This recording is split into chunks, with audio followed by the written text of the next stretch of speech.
सावित्रीबाई फुले जी और रानी वेलु नाचियार देश की ऐसी ही दो विभूतियां हैं। उनका व्यक्तित्व ऐसे प्रकाश स्तंभ की तरह है जो हर युग में नारी शक्ति को। आज से कुछ ही दिनों बाद 3 जनवरी को हम सभी इन दोनों की जन्म जयंती मनाएंगे। नमस्कार, सावित्रीबाई में आपका फुले जी स्वागत का है। मैं नाम राकेश आते त्रिपाठी। प्रधानमंत्री के मन की बात सुनने के लिए इकट्ठा हुए भाजपा कार्यकर्ता एवं अयोध्या से आए अक्षत वितरण के लिए हुई बैठक किया गया वितरण। मिर्जापुर जनपद के लालगंज क्षेत्र के लहंगपुर बाजार में रविवार को प्रधानमंत्री नरेंद्र मोदी के मन की बात सुनने के लिए भाजपा कार्यकर्ता ग्रामीण इकट्ठा हुए और प्रधानमंत्री के मन की बात को सुना। इसके उपरांत भारतीय जनता पार्टी के पूर्व जिला अध्यक्ष बालेन्द्र मणि त्रिपाठी के नेतृत्व में अयोध्या आमंत्रण अक्षत वितरण व बैठक का कार्यक्रम संपन्न हुआ, जिसमें डोर टू डोर आमंत्रण अक्षत 1 जनवरी से पहुंचाने का रोड मैप तैयार किया गया। निश्चित किए गए स्थान पर कार्यकर्ताओं द्वारा अक्षत दिया जाएगा। बैठक में भाजपा के पूर्व जिला अध्यक्ष बालेन्द्र मणि त्रिपाठी ने कहा कि नवनिर्मित अयोध्या धाम मंदिर स्थापना के भव्य कार्यक्रम का आमंत्रण अक्षत कार्यक्रम को लोगों तक घर घर पहुंचाया जाएगा, राममय बनाया जाएगा, क्योंकि राम से आदर्श चेतना के संस्कार का निर्माण होता है, जिसका लाभ प्रत्येक व्यक्ति को प्राप्त होता है और घर परिवार में शांतिमय वातावरण बनी रहती है। उन्होंने 1 दर्जन से अधिक गांव के कार्यकर्ताओं के साथ विचार मंथन करके में 1 जनवरी से अक्षत आमंत्रण कार्यक्रम शुभारंभ करने का संकल्प व्यक्त किया। इस अवसर पर भाजपा के मंडल अध्यक्ष रामबली गुप्ता ने बताया कि 22 जनवरी को होने वाला अयोध्या में कार्यक्रम को सफल बनाने के लिए अक्षत कार्यक्रम दीपोत्सव के प्रति जागरूक किया जाएगा। पूर्व मंडल अध्यक्ष संतोष दुबे ने कहा कि समाज को आदर्श मूल्य मानवीय गुण की जरूरत है, जो राम के चरित्र से प्राप्त होती है। इसलिए ऐसे कार्यक्रम में शामिल होकर बहुत कुछ सीखा जा सकता है। बैठक में दयाशंकर दुबे, बीपी दुबे, राजेश जायसवाल, उदित नारायण दुबे, रामबली गुप्ता, अमरेश दुबे, बैजू, विनोद कनौजिया आदि, रणजीत सिंह आदि मौजूद रहे। प्रधानमंत्री के मन की बात कार्यक्रम को कार्यकर्ताओं ने बैठकर सुना, साथ में ग्रामीण भी मौके पर रहे। प्रधानमंत्री नरेंद्र मोदी ने रविवार 31 दिसंबर को बने रेडियो कार्यक्रम के मन की बात के जरिए देश के लोगों को संबोधित किया। इस साल के आखिरी मन की बात कार्यक्रम में पीएम मोदी ने कहा कि अपने परिवार से लोगों से मिलकर जैसा लगता है, ठीक ऐसा ही मुझे आप लोगों से इस रेडियो कार्यक्रम के जरिए बात करके लगता है। प्रधानमंत्री मोदी ने देशवासियों को 2024 की शुभकामनाएं दी। पीएम मोदी ने कहा कि आज हमारी साझा यात्रा का 108वां एपिसोड है। हमारे यहाँ 108 अंक का महत्व, उसकी पवित्रता एक गहन अध्ययन का विषय है। माला में 108 मन के, 108 बार जाप, 108 दिव्य क्षेत्र, मंदिरों में 108 सीढ़ियाँ, 108 घंटियाँ, 108 का ये अंक असीम आस्था से जुड़ा हुआ है। इसलिए मन की बात का 108वां एपिसोड मेरे लिए और ख़ास हो गया है। इन 108 एपिसोड में हमने जनभागीदारी के लिए एक उदाहरण प्रस्तुत किया है। भारत का कोना कोना आत्मविश्वास से भरा है। रेडियो कार्यक्रम में पीएम मोदी ने कहा कि 140 करोड़ भारतीयों की ताकत है कि इस वर्ष हमारे देश ने कई विशेष उपलब्धियां हासिल की हैं। आज भारत का कोना कोना आत्मविश्वास से भरा हुआ है।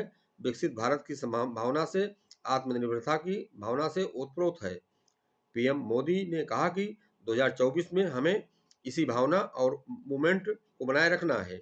उन्होंने लोगों को 2024 नववर्ष की बधाई भी दी।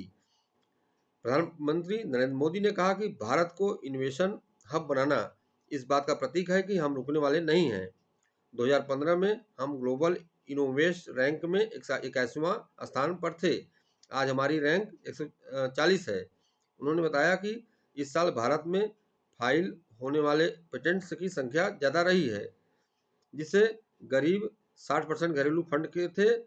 क्यूएस एशिया यूनिवर्सिटी रैंकिंग में इस बार सबसे अधिक संख्या में भारतीय यूनिवर्सिटी शामिल हुई हैं।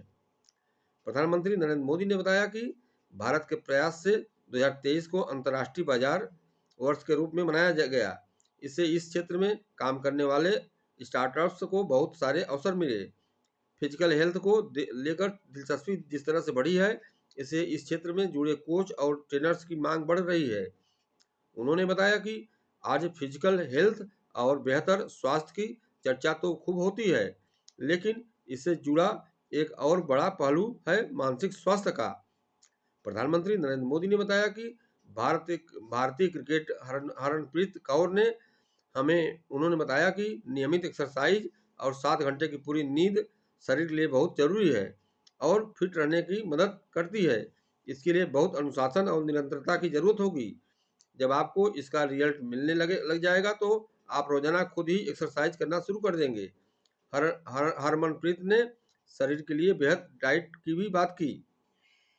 मन की बात कार्यक्रम के दौरान बॉलीवुड अभिनेता अक्षय कुमार ने बताया कि बहुत जरूरी है कि हम यह समझें कि क्या हमारी फिटनेस के लिए हम अच्छा है या क्या बुरा है। डॉक्टर्स की सलाह से आप अपना लाइफ स्टाइल बदलो, न कि किसी फिल्म स्टार की बॉडी देखकर। उन्होंने कहा कि जैसे आप दिखते हो ना, उसे खुशी से स्वीकार करो। आज के बाद फिल्टर वाली लाइफ नहीं, फिटर वाली लाइफ जियो। भाग्य का विषय प्रधानमंत्री है ने बताया कि काशी कि तमिल संगम में भगवान राम का अयोध्या में 493 साल पहले जो मंदिर ध्वंस किया गया था, वह मंदिर बनकर के तैयार हो गया है। 22 जनवरी को भगवान प्रभु श्री राम का पुनः प्राण प्रतिष्ठा होने जा रहा है और हम सब सौभाग्यशाली हैं कि आज यह ऐतिहासिक दिन को हमारा भी कुछ सहभागिता भगवान राम के प्राण प्रतिष्ठा में हो।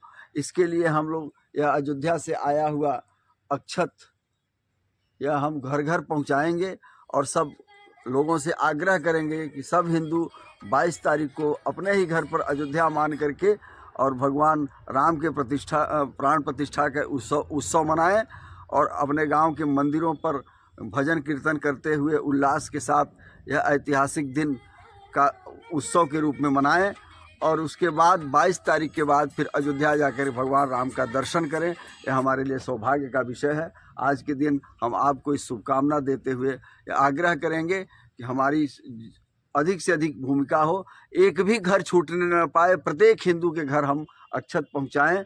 यह हमारा दायित्व है, हमारा नैतिक दायित्व है और हमारा धार्मिक दायित्व है कि भगवान राम के पुनः प्राण प्रतिष्ठा में हम क्या कर सकते हैं, कितना अधिक से अधिक हमारा सहयोग हो सकता है, क्योंकि यह इस देश के प्राण तत्व हैं। भगवान राम जन जन के राम हैं, कण कण के राम हैं और राम की पुनः प्रतिष्ठा इस देश की पुनः प्रतिष्ठा प्राण प्रतिष्ठा है और हमारा देश अब आ जा कर के उत्साहित हुआ है, उल्लासित हुआ है।